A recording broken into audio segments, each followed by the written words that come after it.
All right, so now it's time to get into the good stuff and starting with our station setup. Let's get into it.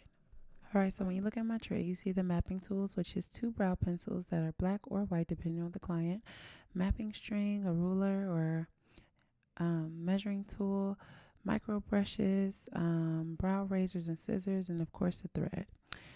In addition to that, for the actual tattooing process, you'll need the PMU machine, whatever one you choose, needle cartridges. I usually use 1RL, and some clients I use a 3RL.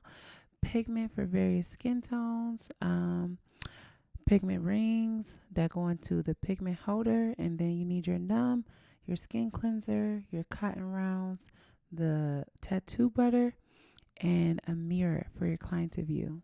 It's also really good to have the tripod and camera for before and after photos. You can use just your iPhone, that's perfectly fine.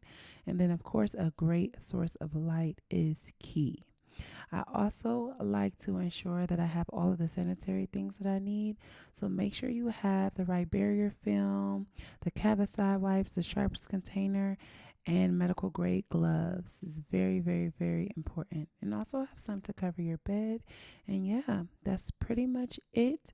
That's all you need. Go ahead and get set up so that way we can begin this process on my beautiful client, Natalie. She's going to go through this journey with us today.